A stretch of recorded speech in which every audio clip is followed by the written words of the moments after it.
Yes, Brian, I really do think it's very likely that we will at some time. It's not a question of if, it's more of a question of when we will have a bird flu pandemic. And as you mentioned, unfortunately, bird flu when it does enter humans, has a significant mortality, probably somewhere between 25 and 50% mortality. So it's going to be quite complicated. Since 2019, we've had a progressive increase in bird flu in chickens and ducks and turkeys in our country. And since then, you've seen it now go into a number of mammals. It's now in over 25 different mammals. I think now with the llamas recently, it's now in 27 mammals in the United States. Why is that important? Is we know exactly what has to happen for bird flu to be infectious for humans and go human to human. Scientists in 2012 actually did experiments in the lab using gain of function research, which I'm not in favor of, but the scientists did it, and they figured the 5 amino acids that have to change in a key receptor in order for bird flu to gain a propensity to bind to the human receptor and then be able to go human to human.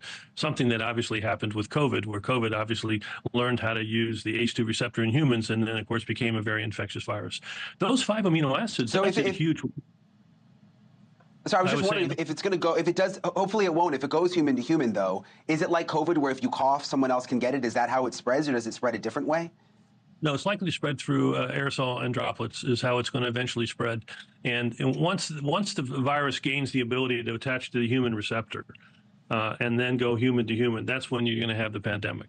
And as I said, I think it's just a matter of time. Normally, the 5 amino acid changes is a huge species barrier.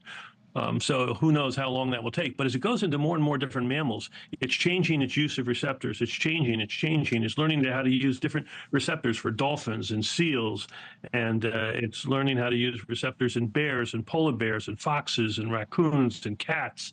So it's going through a lot of changes. And as it picks up some of these new receptors, it can get closer and closer to humans. Recently in cattle, where it was recently described and now is in a significant number of cattle in the United States, I'm concerned about that because cattle live close to pigs, and a lot of times in flu, there's been a relationship of flu going from pigs to humans as it's trying to evolve and gaining the receptors it needs to go Mm. human. I'm less concerned, though, that this will happen through spillover and evolution in animals. I'm much more concerned that this will happen in the laboratory through gain of function research. Okay. I can create this virus literally in weeks to months by using gain of function research. I know exactly what amino acids I have to change because in 2012, against my recommendation, the scientists that did these experiments actually published them.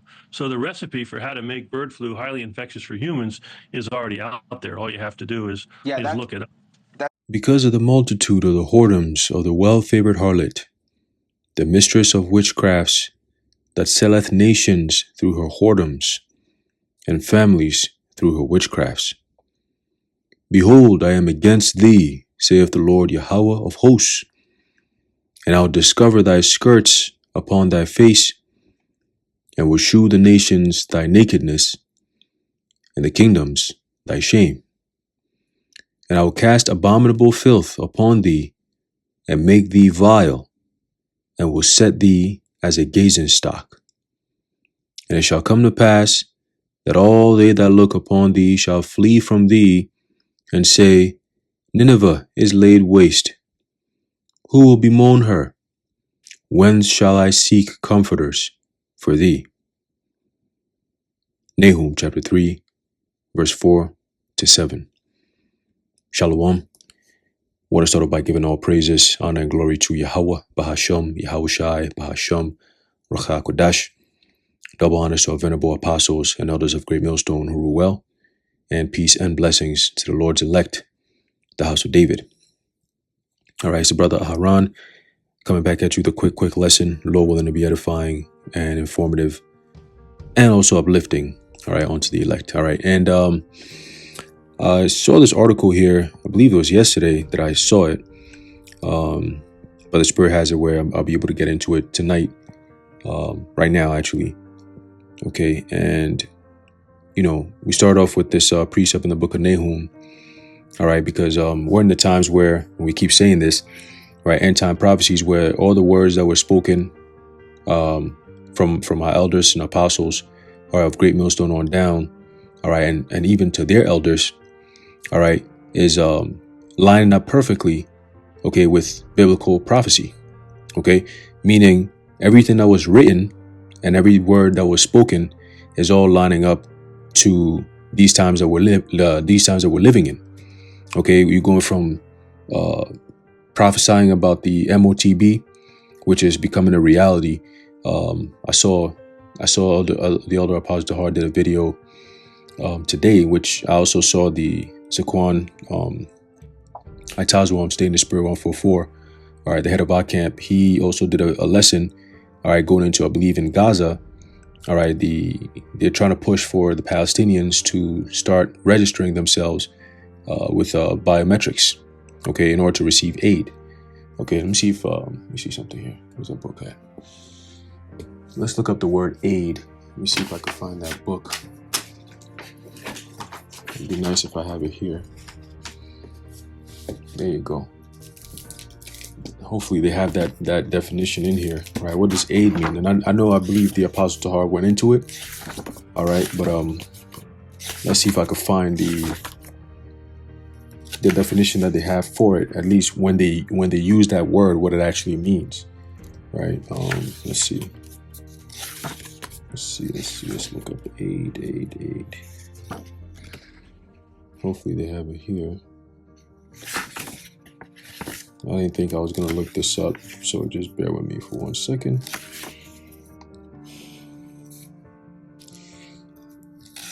Yeah, it doesn't look like they have it here.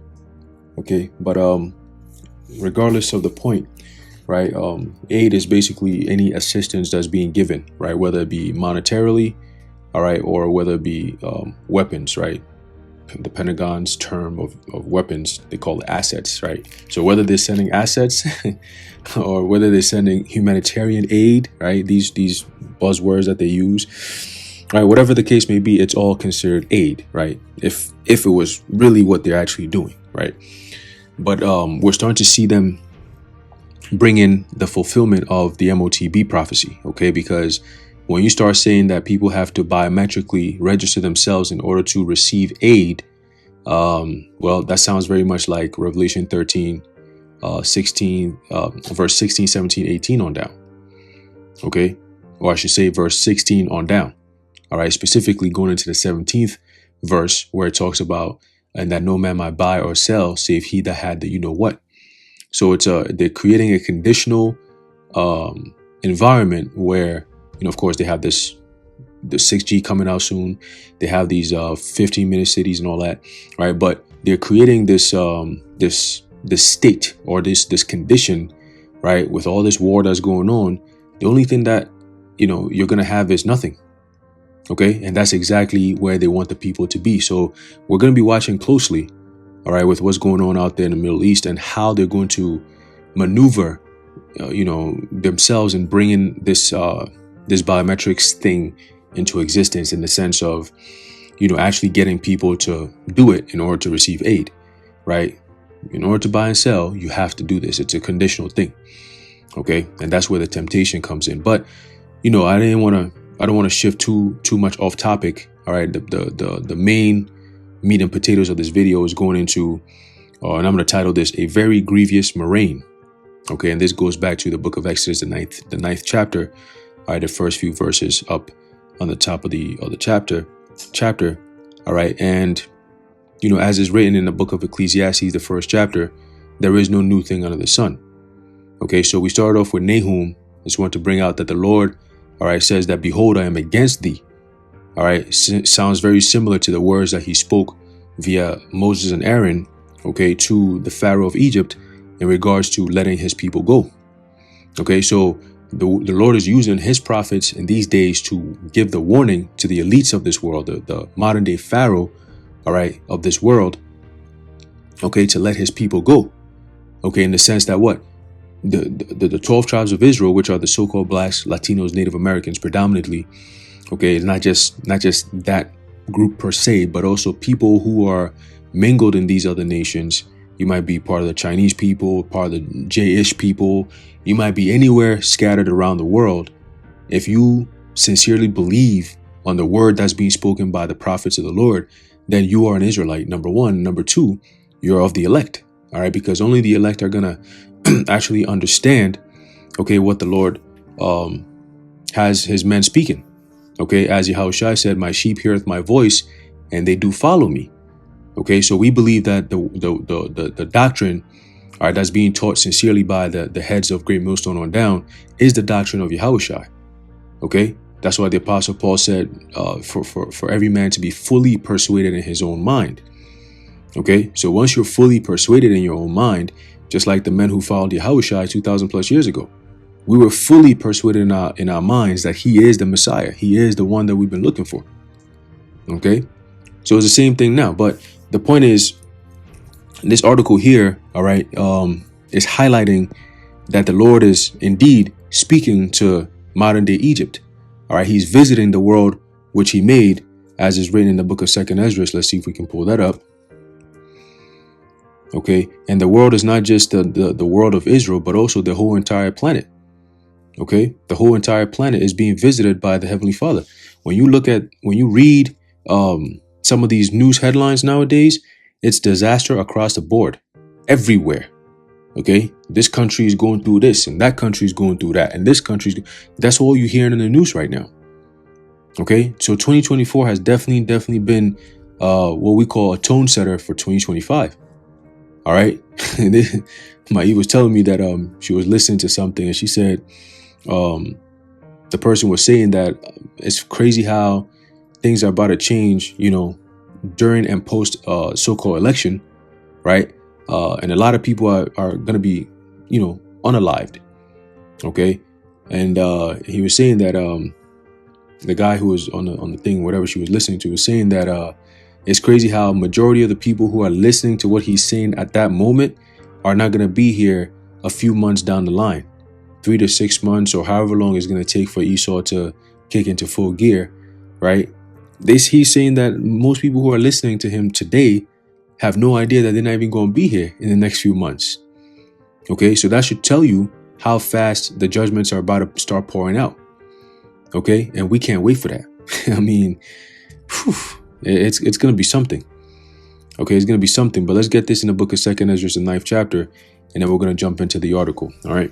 So it says, 2nd Ezra chapter 9, start off at verse 1. It says, and he answered me then and said, measure thou the time diligently in itself, and when thou seest part of the signs past, which I have told thee before, then shalt thou understand that it is the very same time wherein the highest will begin to visit the world which he made.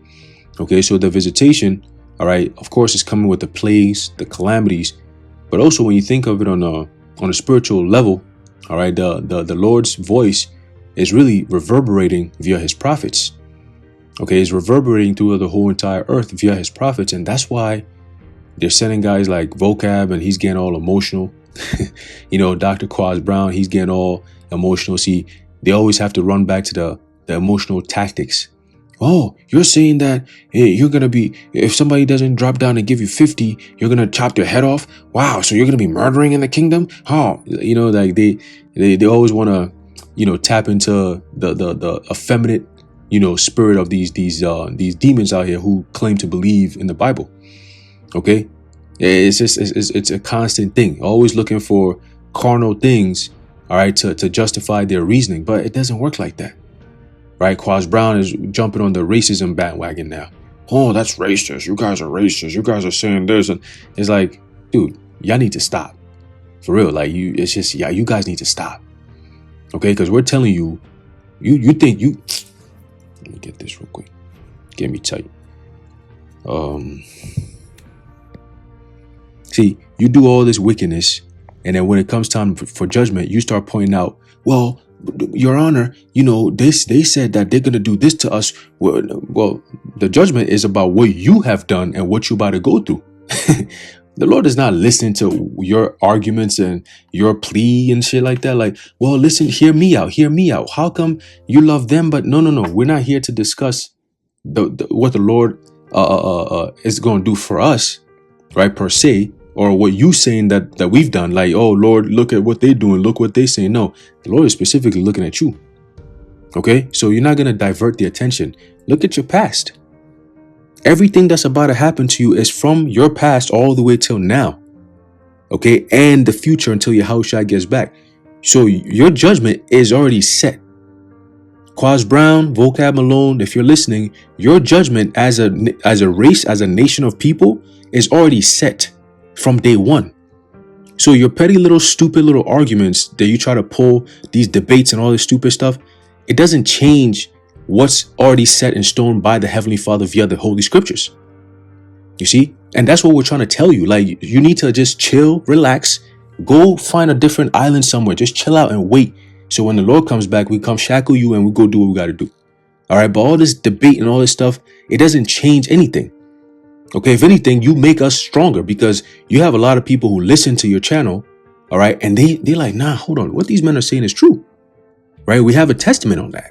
Was it a year ago or so, a few months ago, you had people on your comment board saying, yo, if it wasn't for Vocab's channel, I wouldn't have even known that I'm an Israelite. See, because you try to, the scripture says what? You can do nothing against the truth before the truth. You see? So these debates, man. All right, let's get this real quick. All right, it's the book of Revelation, chapter 13 and verse 10. It says, he that leadeth into captivity shall go into captivity. He that killeth with the sword must be killed with the sword. Here is the patience and the faith of the saints. Okay, so we got to go back and look at your track record. Okay, you telling people that, oh, you guys are saying this is what you're gonna do in the kingdom doesn't negate the fact of what you have done and continue to do. Again, that's the topic we're talking about here. We haven't gotten to the kingdom yet, so don't worry about that. Plus, in the kingdom, you're not going to have a say in what happens to you or your race. You understand? You're not going to have a debating topic. Oh, I'm here. My name is Vocab. And da-da. No. Well, it doesn't really say nations. It really means no. In the kingdom, you don't have a leg to stand on. This is the only place you have the chance to do that. And this is what you're doing with it. All right. Well, that's what the scripture says. He that leadeth into captivity shall go into captivity. That's biblical prophecy. Okay, you led us into captivity. The Lord said in the kingdom, we're going to lead you into captivity. Okay, and as is written in the book of Revelation, the 18th chapter, you did unto us, we're going to do unto you double. Okay, it says, he that killeth with the sword must be killed with the sword. And you Edomites love to commit your murder. You love that. That's your thing.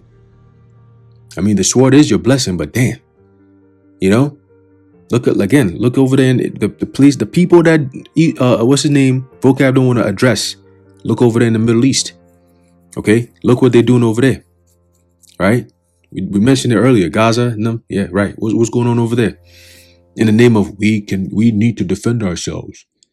It says, here's the patience of the faith of here's the patience and the faith of the saints. All right, who are who? The Israelites. Okay, but it's like I didn't want to, wander too far out. Let me bring it back to the main point here. All right, which is as the title of the article says, cattle dropping dead from H5N1 avian flu are piled up along the roadside in California. Okay, and again, at least something that I have not seen is the mainstream media talking about these things. Okay, this is a strange thing. All right, if we were living in a normal society or in a normal world, this type of headline wouldn't be something that's like, oh, okay, cool. No, this is a big deal. Okay, they're saying, what is it here? The cattle is dropping from avian flu, right? And they're all piled up along the roadside in California. What could possibly come out of this? That's a health hazard. Okay, why are they piled up though? What's going on? Wouldn't it be an emergency for maybe the CDC to go in there and be like, hey, we need to pick up these cows and go do some tests and samples and make sure that we have some form of defense for it? Like, why is it just like, oh yeah, okay, they're just piled up on the side of the road. Okay, cool. You see? Anyway, let's read. It says, are we on the verge of the worst public health crisis that any of us have ever witnessed? I just read a report from the Los Angeles Times that chilled me to the core. I knew that H5N1 avian flu was infecting dairy cows all over the nation, but I had no idea that things had gotten so bad.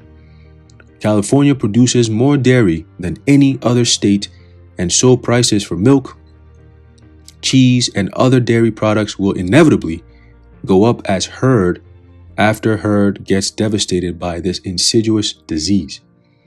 Okay? He calls it insidious, right? You go into that word, insidious. Hey, man, the Lord is beautiful. Yahweh Bashem Yahweh Shai is, man, right? It says here, it says deceitful, cunning, artful, treacherous, okay? A plot, a snare, right? So 2nd Ezra, the 9th chapter, the Lord is beginning to visit the world which he made, okay? With plagues, with pestilence, right? Which is part of the plagues, okay? Famines, the sword, okay? All these things are part of the plagues that the Lord said he's going to visit the world with. That's why you've seen all these things happening around the world. It's not just here in America, Babylon the Great. It's everywhere in the world, okay? You might be in Africa somewhere. They're facing weather issues, which is causing famines, okay? They got diseases over there as well, right? You go into the Caribbean islands, they got something else going on over there, right? Recently, you have Cuba, okay? They had a power outage. The whole entire island was blank, right? Nothing, no power. And it went on for a few days, okay? And then I believe they got hit with some type of hurricane or some other shit that happened over there. I said, damn, right? You've had these earthquakes happening in different parts of the world. See, all these things are happening, and it's like, it's really bad, but the reaction to it isn't appropriate for how bad things are. What do I mean by that? I say 10, 15 years ago, some of the things that are happening now that people don't even look at, 10, 15 years ago was in the news for at least a month, two. You were hearing about it all day, 24/7. All the news media was covering it. Oh, there's earthquake here. Oh, there's bombing over there. Oh, Palestine is, bombarding this and this and this are happening. And Russia said this and yo. And now we're reading about avian flu. Why are we not taking this thing serious? See? Especially when it's going to affect your food, your health and your food. It says, more importantly, if H5N1 avian flu starts spreading among humans on a widespread basis, the panic that we will see will be off the charts.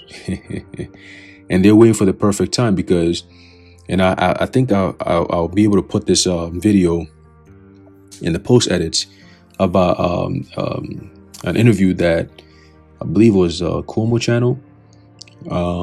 They had with Dr. Redfield, which I believe was a former CDC health something. He was in there, former CDC guy, right? And he said that the next one is going to be the BF, bird flu, right? And it's going to transition from animals or mammals or whatever to people. And once it does that, that's when you're going to see the next pandemic. He said it's not if, it's when. Okay. And he said they have ways to manipulate, all right, these diseases in order to actually make it transmittable, right? That'll be the word, transmittable from animals to people. Okay. And then it goes from people to people and so on and so forth. And he said the mortality rate compared to CV was a 0.5, 0.6 mortality rate. This is 20 to 50%. So I said, oh, okay, well, it makes sense why Klaus Schwab and them will come out and say, well, 2025, you're going to see basically a great culling. And a lot of doctors who came out during 2021, 2022, when the whole thing was coming out, I think 2020, doctors were being silenced. And they were saying, look, those who took that jump shot, you have a window of 2 to 5 years. Within the next 2 to 5 years, you're going to be out of here, because that's why this thing was designed to do. Okay, this thing was designed. It was a military weapon. Okay, disguised in a form of a health remedy, so called. You know what I mean? And they got you. All right, so now you got to pay the price. Okay, but let's read. It says, this wasn't supposed to happen.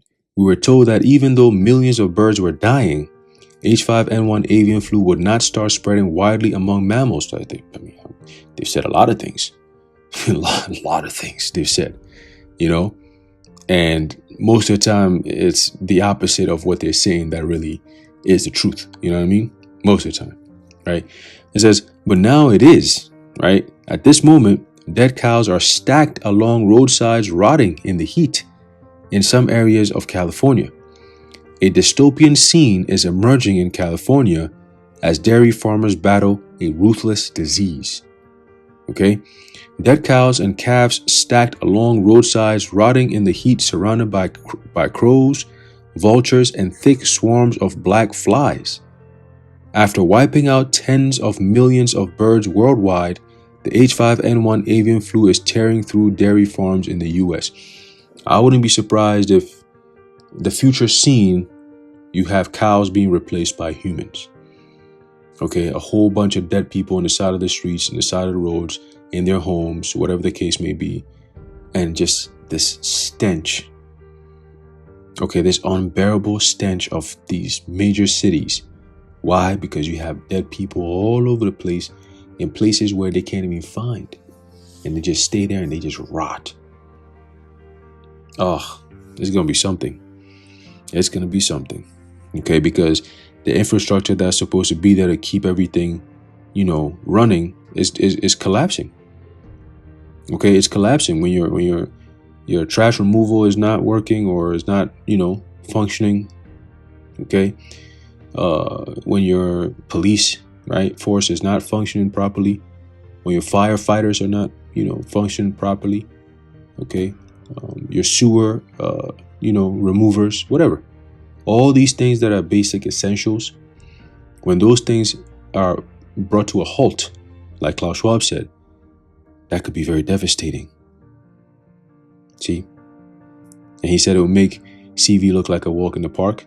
Maybe what he meant was the death rate, the mortality compared to CV. Yeah, it will make more sense. See? The kind of measures that they're going to have to take in order to prevent and not just for now, but prevent this kind of stuff happening from in the future. Okay, so then everyone has to get their so they can track and trace. It says dead cows and calves stacked along roadsides, rotting in the heat, surrounded by crows, vultures, and thick swarms of black flies. After wiping out tens of millions of birds worldwide, man, the H5N1 avian flu is tearing through dairy farms in the US. It says, I know that everyone wants to talk about the presidential election right now, but this is important. Cows are dropping dead in large numbers, and there is no end to this crisis in sight. Another crisis. So, did a lesson yesterday, I think, going into the National Guard that's been deployed in several states. Okay, with the excuse of, the migrant crisis has turned into gang violence and they're taking over our cities in America, and our civilians are stressed, so now we need to bring the military in to step in and resolve these issues. See? But that kind of thing kind of lines up with Rex 84. See? That kind of crisis, manufactured crisis. See? So it's very interesting. Very interesting. So we have another word, crisis, here again. Okay? So we got the sword being sharpened. Okay? Military. We got the pestilence. Okay, that's happening. The avian flu, so-called. Okay? We've had earthquakes. We're going to get a little bit more of those, right? Through the spirit. And what else? The famines. That's also coming as a result of this disease stuff as well. You see? So everything that the Lord said he's going to do as a sign of his visitation, we're witnessing all of that. And these are signs that lead to what? Like Yahushua said, the beginning of sorrows. So time of sorrows is a time of trouble. Okay? The time of trouble. Continue, it says, according to the Los Angeles Times, things are particularly bad in Tulare, I guess, Tulare County. There's a sickness hovering over Tulare County's dairy industry. Wow. On a recent 98-degree afternoon. Jeez, man, 98 degrees. It's hot as shit. So like it says, on a recent 98-degree afternoon, dead cows and calves were piled up along the roadside. Thick swarms of black flies hummed and knocked against the windows of an idling car. Man. While crows and vultures waited nearby, eyeballing the taunt and bloated carcasses roasting in the October heat. Wow. Man, that's a very good picture this guy painting over here. It says, so far, 124 dairy herds have been hit in the state of California alone. The San Joaquin Valley seems to be the current epicenter of this crisis. According to one industry insider, his drivers picked up 20 to 30 animals at one farm in one day. Damn, bro.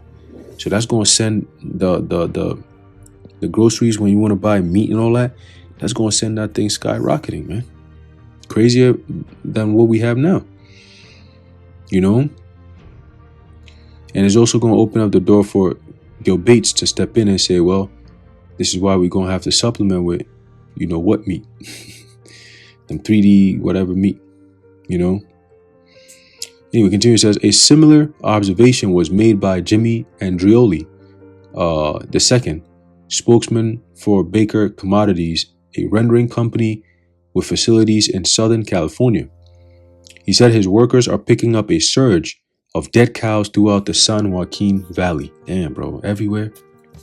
Quote, there's definitely been an increased number of fallen animals lately, and some of that has got to be attributed to the long, hot summer we've had. Yeah, right. What a stupid thing to say. He says, but some of it, you know, certainly is attributed to the H5N1 virus, he said, noting that one of his drivers picked up 20 to 30 animals at one farm in one day. Andrioli said that at some farms, the cows are intentionally being left on the roadside to reduce contamination, preventing further inter-farm spread. At others, the animals are left on site, but away from live animals and people. Okay, so I'm gonna end it off there on that. Again, to prove the point that we are in those times. Okay, and as we read before, there is no new thing under the sun. Let's get this in the book of Exodus, the 9th chapter. This is the book of Exodus chapter 9, verse 1. It says, then the Lord Yahweh said unto Moses, go in unto Pharaoh and tell him, thus saith the Lord Yahweh, power of the Hebrews, let my people go, that they may serve me. For if thou refuse to let them go, and wilt hold them still, behold, the hand of the Lord Yahweh is upon thy cattle, which is in the field, upon the horses, upon the asses, upon the camels, upon the oxen, and upon the sheep. There shall be a very grievous Murrain. Okay, and that's the title of the video, a very grievous Murrain. Okay, and that word Murrain, all right, is simply means pestilence. All right, great pestilence. Okay, it says, and the Lord Yahweh shall sever between the cattle of Israel and the cattle of Egypt, and there shall nothing die of all that is the children of Israel. Okay, so vocab, if the Lord loves everyone, why is there a clear separation between the Pharaoh and his Egyptians and the Israelites when it came to the Lord's judgment? See, that's where you mess up at. You think your mind, and well, we're all going to be saved because they taught me that in theology school. The Lord says, for my ways, for my thoughts, not your thoughts, neither are my ways your ways my ways. Okay. Isaiah 55. All right, 55 and 8. All right, so you could sit there and dream. All right, you can have all this wishful thinking. Okay, but the judgment of the Lord stands. It is what it is. So if you want to debate, you can go up there and go talk to him. All right, ask him, why maketh me thus? You damn Edomite. So continuing, Exodus 9 and 5, it says, And the Lord Yahweh appointed a set time, saying, tomorrow the Lord Yahweh shall do this thing in the land. And the Lord Yahweh did that thing on the morrow, and all the cattle of Egypt died, but of the cattle of the children of Israel died not one. And Pharaoh sent, and behold, there was one, there was not one of the cattle of the Israelites dead. And the heart of Pharaoh was hardened, and he did not let the people go. So what did the Lord do? He bombarded him with some more plagues. All right. But the point is that there is no new thing under the sun. Right. And just like how the Lord plagued, all right, ancient Egypt, all right, with the cattle dying, we're seeing a similar thing happening in this modern day Egypt, all right, with the judgments from the Lord. Okay. As we just read this article going into how these animals are dying, all right, from this insidious disease, you know, which is really the Lord's hand. Okay. The Lord is the one who's doing all these things. All right. So, hey, man, there's going to be a lot more to come. All right. A whole lot more to come. All right. And it's going to get worse and worse and worse, even more demonic and more satanic. All right. We're heading into those times, man. That's why they're trying to do away with us. All right. They're trying to do away with the truth. They're trying to do away with the men who are speaking the truth. They're trying to do away with the book of truth, which is the Bible. Okay. That's why they're sending clowns like vocab out here. Okay. But it's not going to work. All right. So keep losing sleep, vocab. All right. And wait for your judgment. Remember, it's judgment. It's not a debate. It's judgment. It's already sentenced. All right. You're going to have to deal with that. Okay. You're going to have to deal with that. All right. So anyway, I'm going to leave it off there. Lord willing, you're edified and informed. In closing, I'd like to give all praises, honor, and glory to Yahweh, Bahasham, Yahushai, Bahasham, Racha Kodash, and Tawada Yahweh, Bahasham, Yahushai. And until next time, Shalom, Wa Yahweh, Bahasham, Yahushai, Brakatham, to the elect. Shalom.